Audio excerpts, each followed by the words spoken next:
Welcome to Ask Bill and Dan, the call-in show that aims to answer your questions about cameras, computers, and just about everything in between. Here are your hosts, Bill Wadman and Dan Gottesman. Hey, this is exciting, Dan. Our first episode. Episode number 1. Episode number 0001. Oh, very ambitious. You think we're going to do 1,000 of these things? What do you think? I have no idea. That's like 20 years?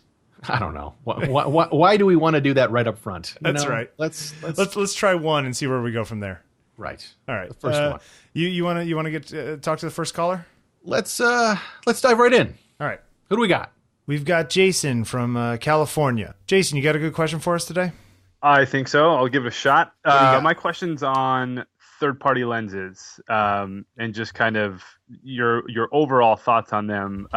For me, I mean, I make a little bit of money in the profession. It's certainly not my go-to number one job. Right. And you know, I personally bought the 70-200 f2.8 from Tamron, the most recent one, and I mean, for my money, I gotta think it's 95, maybe even 97% of what the Nikon would be. I'm a Nikon shooter, but you know, the new Sigmas coming out look fantastic as well. And I'm just curious, you know, am I really getting in the Nikon case $1,500 better of a lens by doing their version of it? You know, it used to be that third-party lenses, there were a lot of crappy third-party lenses out there.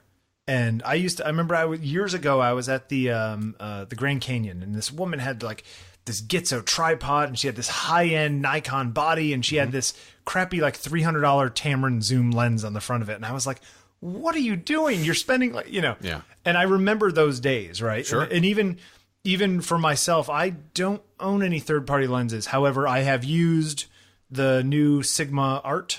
Yeah. I use the Sigma Art 50. Yeah. I have tried the Zeiss Otus. Is that the 50-1.4 or? I think it's a 1.4. It's a pretty big lens too. It's like physically large. Yeah. And then the Zeiss Otus. Yeah. 85-1.4, whatever it is. I've played with that lens. And those are extreme examples of third-party lenses. Yeah, but the point is that both of those are excellent examples. And 5 years ago, I would not have said, oh yeah, just go buy the Sigma. Yeah. Like I would have said, no, just stick with the first party. But now a lot of these are really, really great. Yeah. What do you think? I think there's been a lot of really interesting things in the past, like you say, 5-6 years. Yeah. Maybe the factories overseas that make these lenses have gotten, you know, something has definitely changed, because 10 years ago, it was a safe bet that if you're going to get your hands on a you know, an affordable Tamron or Sigma, you know, comparable, something, you know, you've got the Nikon one or the Canon something one, supposedly comparable, right? You could, there was obvious optical differences. Like you can really quickly, you know, not even having to zoom in too much. Yeah. You can easily tell which was which. Whereas nowadays, it's a lot harder to tell the difference. Yeah, I mean, like the two that I mentioned are excellent prime lenses. I haven't used any of the zooms specifically, although the first party lenses, one of the reasons why I tend to stick with the first party lenses is for repair kind of things. Mm-hmm. So where if anything ever breaks, I just have one place to send all my stuff, because it's all coming from the same place. Yeah. And I don't know, and I know that if something breaks on my Canon primes or whatever it is, there's the place in New Jersey I send it to. I don't know where the equivalent Sigma or Tamron or whoever else. That's a good point. I don't either, but you would think with infrastructure logistically how big these guys are getting, they have to be somewhere. Yeah, and I mean, there's a lot to be said to say, hey, here's a 70-200 fixed f2.8 for, you know, $599. Yeah, for $600 versus $2,300. Yeah, absolutely. Another $1,500, and you know. And the build quality has gotten a lot better too over the years. They used to feel kind of chintzy. It's true. Do like a viewable Pepsi challenge against, you know, Bill, in your case, a Nikon versus a Tamron, and see if you could just do a quick glance which one's which. Yeah, I don't think you could. You know, it's interesting when I was playing with that Otus, which is like a $4,500 lens or something like that. Yeah, you can totally tell. But I had that up against my 85-1.2 Canon. You couldn't tell? No. I mean, like we're looking at them in Lightroom, like both of them are excellent, you know, so interesting. So there's a certain amount of, you know, like, look, lenses are not holding the majority of photographic situations back, you know. That's true. A medium to excellent quality Tamron zoom is, you know, maybe there's instances where a higher end one might give you an advantage in some way, but I'm sure that it's fine and no one would ever notice. Well, let's talk about another thing that I think might be relevant to this, and that is, and this I think might be more of the case in the older days. The old days. Well, again, more older than 5 years ago, and that has to do with quality control. And I can definitely tell you that, let's say you went to your favorite camera store and you bought three. You asked the guy at the counter, give me three of the 2470 2.8s, and you brought them all home and you put them on each one of them on your camera and you did some tests. There would be a discrepancy between them. And that's, you see that with all the major camera manufacturers. Actually, I don't know if you guys are a fan of lensrentals.com. They have a really great blog. The guy who runs used to run, I think he just does the blog now. His name is Roger. Posts these just tremendous articles on all kinds of lens. Yeah, and they'll get 50 of the same lens, and they'll tell you the variation within. I mean, they've even developed their own proprietary in-house testing software hardware thing that does a really great job. That's a good point I hadn't thought of. Yep. So my point is, and this segues into some advice that I give people just regularly when they ask me, hey, what kind of thing should I get? These days there are so many great choices out there, and it's really hard to make a choice. Rent it. If you're really on the fence and you want to, you're not ready to drop that kind of money, get your hands on both and do an A/B comparison. Spend $100 on a couple of lenses for the weekend, take them out, A/B them, and then you'll know the answer for yourself and you'll be able to tell. That's a great idea. Yeah. So that's something I do, and I've talked to people, and I think it's a really great option. And what's nice about the rental scene these days has gotten so huge. There are like 2 or 3 major lens renting websites out there, and with the internet, they can really widen their offerings. Here, obviously, Bill and I here live in New York City, and we are fortunate. We have walk-in stores. There's that a we can dozen go in. places we can go get a lens right now. It's pretty great, but there are some cases where, let's say, I want to rent this like obscure Leica thing, or I want to get my hands on that new weird Russian thing, like the Rokinon or whatever. I don't think Adorama is going to have that sitting on the shelf for me. So what am I going to do? I'm going to check it out on the internet, and and the prices are reasonable, and I can get it for a week. I can try it out, and then I can make my decision that way. I think the answer ultimately is the situation has changed. The quality third-party lenses are probably great now and equivalent to the first-party lenses. Worth a look. Definitely worth a look. The only other thing I would add is that the higher-end Canon lenses that I would use, or I'm sure the Nikon ones, there's a certain level of you spend the money because they can take a little bit of a beating. And, I'm sure like the Sigma Art ones are definitely build quality. I've been really impressed with those. I was just on a job last week where that's what we were shooting primarily, and they look great. I was pleasantly surprised. Yeah. So, is there ever an element where someone's taking a look and saying, wow, this guy's using a third-party lens and he's a professional photographer? Well, you can get into playing those games too. That depends on what kind of client you have, and maybe they wouldn't like you because you're shooting Nikon and not Hasselblad. So that's a decision you'd have to make for yourself. But I don't know. No, I don't think anymore. No. I think a lot of it was that the old third-party lenses just looked crappy. So people would assume that they were crappy or that your equipment was junk. But I think the new stuff, like the one you've got and better, those are all at the same level, and I don't think anybody would say anything. Same. Yeah. All right. Does that answer your question? Yeah, it's perfect. Thanks, guys. Excellent. No problem, Jason. You got it. Thanks so much for the call. Appreciate it. Okay, that was fun. Let's see. Third party. What do we got next? What's going on next? Looks like we have a call from Nancy, who's asking about online backups. Hi, Nancy. How are you? Hi, I'm good. I'm so happy to be here. It's very nice to meet you. You too. Hey, so you got a good question for us? Yeah. So I have a terrible habit of not backing up my drives. And I know. I know I'm playing with fire. It's only a matter of time.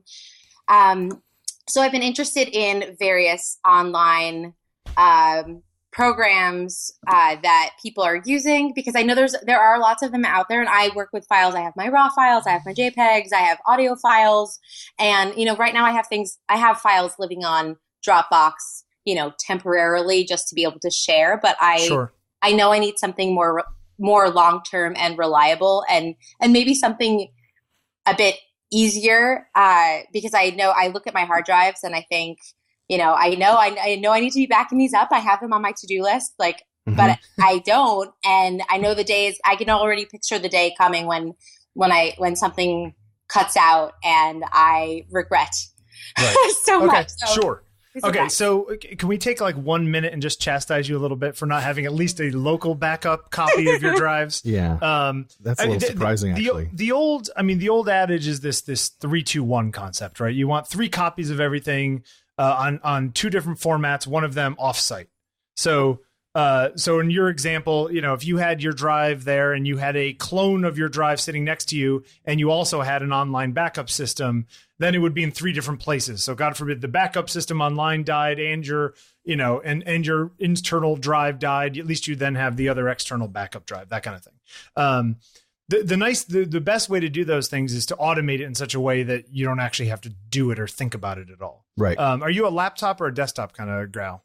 So I have both. Okay. And I have some backups of my drives. Okay. But it's not, I usually do it like on the brink of going on a big trip and I do it overnight and I've been lucky. I'm knocking on wood right now because I know that's not a good system. But when I look at the RAID systems, it's so intimidating that I don't even know where to begin. Look, even if you're on a single drive system, say in your laptop, and you have a equal sized external USB drive that you just clone it over to every time, and the modern cloning systems only update they sort of smart update the clone so that it doesn't take that much time, Right. But let's take your offline backup question as the big one. How fast? The big question I always have with offline backup is how big is your catalog of all your files? Like, how are we talking 2 terabytes? Are we talking 10 terabytes? Are we talking like you burn through a terabyte a month? Like some event shooters. Are you that kind of shooter? No, but right now my desk, I have a stack of probably 6. 1 terabyte drives, like for different purposes. And so I have a 4 terabyte first backup that I've been trying to remember to use. But I know that I'm just going to continue to accumulate the smaller drives and it's just going to become like I'm not even mess. Yeah. And some of my older drives I've like backed up once and I put in probably the wrong kind of storage. Okay. And then my other question is, how fast is your internet connection? It's pretty fast. Okay. I was forced into a new modem because my modem was or my box was too slow or old, and now it's like super fast. Okay, awesome. Okay, the reason I asked those 2 questions is a lot online backup. I mean, all that has to go through some sort of pipe up to whoever you're sending it to. Yeah. And like you said, there are a lot of different companies. There's the Crashplan, there's BackBlaze, there's what else you got, Dan? Mosey. Is Mosey still around? There's a bunch of these different ones. Carbonite. I have personal experience with Crashplan and BackBlaze. Same. I am currently using BackBlaze because Crashplan was so slow to upload. Mm-hmm. I don't know if you had a similar experience. I found that Crashplan did seem to be a little slower, but the thing that really pushed me over the edge had more to do with Crashplan's software, like just the general user interface. And it's Java based, isn't Crashplan? It's true. Yeah, it is. Yeah. It is not a native Mac app, which shouldn't really be a problem. Right. But there are some really frustrating little things that non-technical people would not be able to sort out and could be real showstoppers. And my 5 or 6 terabytes of data on my drives took, I think, about 2 months to go up on a 20 megabit connection upstream. So it's not like you're going to go to sleep and wake up the next morning and your 6 or 8 terabytes of drives are suddenly going to be up on the cloud. It's going to take a while. Most of these services also offer the option of basically paying them for them to send you a drive that you fill up, that you send back to them, that sort of get your backup started off on one big chunk, Does BackBlaze do that? I'll have to check, but a lot of them do that. And it's like, $100 and they'll send you a drive and you fill it up and you send it back to them. And then at least you're that far along to begin with, Yeah, that's not a bad. And if you don't have a ton of stuff, or what you could do is you could start off small and prioritize and just put your most important stuff and then add to it as you go. Yeah. But the online backup thing is it's a really nice option to have. And easy to retrieve. That's I was getting around to that. That's the one thing you got to be under. As long as it takes to upload is about as long as it's going to take to download. So if you do find yourself in a situation where you have a catastrophic failure and one of your drives fails, you're not going to be downloading a terabyte of stuff overnight. It's going to take a couple of days to come down. So what I do know that now, the one thing I do know that they offer is the option to purchase a hard drive with all of your stuff and have it they'll FedEx send you a to drive, sort of the opposite of what I was talking about. Yeah, that I know definitely exists as a thing, but I didn't know about the send it to them thing. Yeah, they go in both directions. That's great. I don't know that BackBlaze is. I'm going to have to look it up, but I know a lot of them do, just to get you if you are a slow thing. Sure. I mean, do you foresee a situation where you need to access? You're going to use it as sort of an ancillary storage that you're going to access from travel and that kind of stuff? Is that what you're looking for? It would be nice, to have access. I work in West Africa, and I back up. I hate having to bring certain drives with me. Yeah. On those trips, I'd love to have access to some of that stuff that I won't need. That I will. And actually, now that I'm saying it out loud, I'm realizing that my internet connection is never good there. So that's actually probably the wrong place to be trying to access it over the internet. I mean, I feel like most of these sort of online backup, these whole disk sort of online backup, are really kind of like cold storage in the sense that they're not really made to be used as like an extra drive. And they're more sort of like, if all hell breaks loose and your house burns down and including all of your backups, it's more of a last ditch. Exists somewhere. Yeah. Okay. Exactly. Yeah. No. And I think that's more, I mean, now that I'm hearing all this, that's really more what the purpose would be for me. Yeah. I mean, I will tell you that I used to, before my internet connection became fast enough, most of my work is portraiture, and I would come up to my finished image, retouched and whatnot. I'd export a high-res JPEG at like 85 out of 100. Like a worthwhile thing. Like if everything else died and I only had that, I'd be okay with that. Mm-hmm. And then I would stick that up on Dropbox, and I have a 100 or 1 terabyte now. I guess it is playing on Dropbox. Mm-hmm. So that was sort of, until I had a fast enough internet connection to back up everything, I used that as sort of like, oh, God forbid the worst happens. At least I have the 500 gigs of really important stuff that I care about. You could think of those as sort of like virtual prints. Exactly. Right? That's like at least you have like the quote unquote print. So you don't have the raw file, you don't have the Photoshop file, but at least you have that final JPEG, which could theoretically be printed and exactly. reused. I mean, you can pull down singular files from things like BackBlaze, even to your phone. It's true. While you're traveling. It's true. But it's not super fast. It's not super efficient. It's not the kind of thing where you're going to be browsing those drives and looking at thumbnails that easily. No, and so the one thing I think that's good to know about all these services. Are you familiar with? I'm assuming you use a Macintosh, right? Mm-hmm. So do you remember Apple they have this backup built into the operating system? Exactly, Time Machine. Yeah. Have you had an experience with that? No, I've never used it. I've used something Shirt. Shirt Pocket software is super duper. Super duper. Yes. Super duper. Yes. Super duper is fantastic. Super duper is what I use to clone my drives. As do I. It's a great tool. So the reason I ask is just because essentially, what's it called? BackBlaze and Crashplan operate in the same vein as Time Machine. So what Time Machine does is chronological procedural difference changes. So it basically takes a snapshot of your whole computer. I want to say hourly-ish, either hourly or every 6 hours or something like that. Just scanning for things that have changed, and it basically only records the changed data to the backups. So that's not, it's never a ton of stuff. It's basically all of your stuff plus the changes, and then I think it goes, and it's pretty smart about how it manages the overflow. As far as the disk space is concerned. So like, let's say you have a 500 gigabyte hard drive and you're backing up to a 500 gigabyte hard drive, which I wouldn't do. I would always try to get a bigger drive. So let's say you're backing up a 500 gigabyte hard drive to a 1 terabyte Time Machine drive. It'll basically go as far as it can. And once it hits keeping old versions of things. Exactly. And then once it hits that 1 terabyte limit, it'll start throwing away the oldest stuff. I will say that a friend of mine who's a big event photographer, once mentioned to me that she had a problem with BackBlaze specifically because it didn't keep as many old versions of things as some of the other services do. And in her world, apparently that was an important thing. Yeah. For me, that's a non-important thing. So this is the kind of stuff that you have to think about, Right. And nowadays you can buy 6 terabyte USB 3 drive. So if you're not one of those people who really thinks about backup all the time and tends to forget to do that kind of stuff, you could have a single 6 terabyte drive plugged in, turn on Time Machine, and let Mac OS do a lot of your work for you. You could. I personally, for photography, I know, for this kind of stuff, yeah, my favorite software for that sort of work is a little app called ChronoSync. Yeah. It costs $40. Yeah.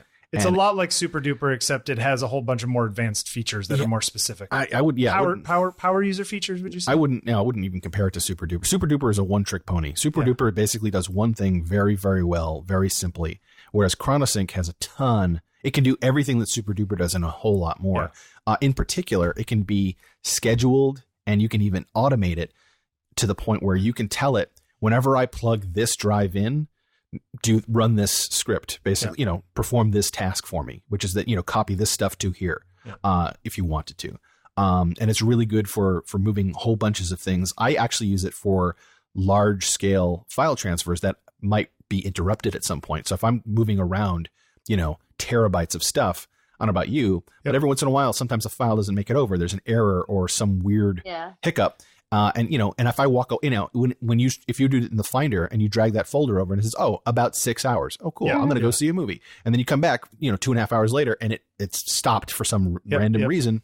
That's really frustrating. So I would do that transfer using ChronoSync and tell ChronoSync to skip the errors and let me know what they were. And then I can investigate it later. You know what? The other thing, if you have a stack, like you said, of like 1 terabyte external drive that you keep your stuff on, it might be a good idea to, 4 terabyte external drives are $100, $105 now. Not even, Go spend $200, get 2 4 terabyte drives, move all of those littler drives, all that data over one big drive that you can then clone really easily. Yeah. As opposed to trying to worry about which one have I backed up, which one of these old little drives have I backed up. I always try to sort of keep it all in one place so that I can back it up in one place. Yeah. And I know that everything's covered. It does make it a lot easier. I'm a huge fan of that. Because the one thing that happens is, hard drives, as cheap and convenient as they are, they do fail after a while. Yep. And they just keep getting bigger and cheaper.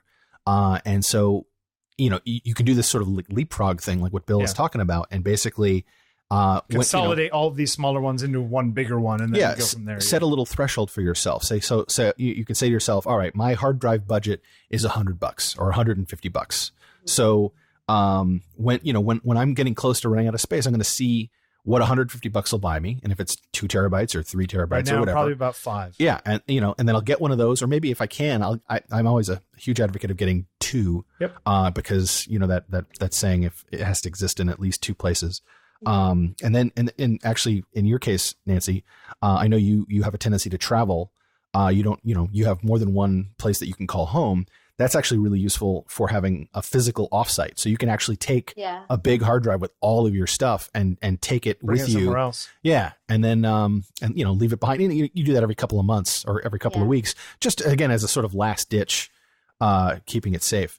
Yeah. But I think the real trick is getting some sort of an automated system in place for yourself so that you don't have to spend any time thinking about most of these onlines, though, they have a 90-day or 30-day trial. You can sign up and upload a bunch of data, try to get some of it back, see how it works for you, if it does what you need it to do on your phone, whatever.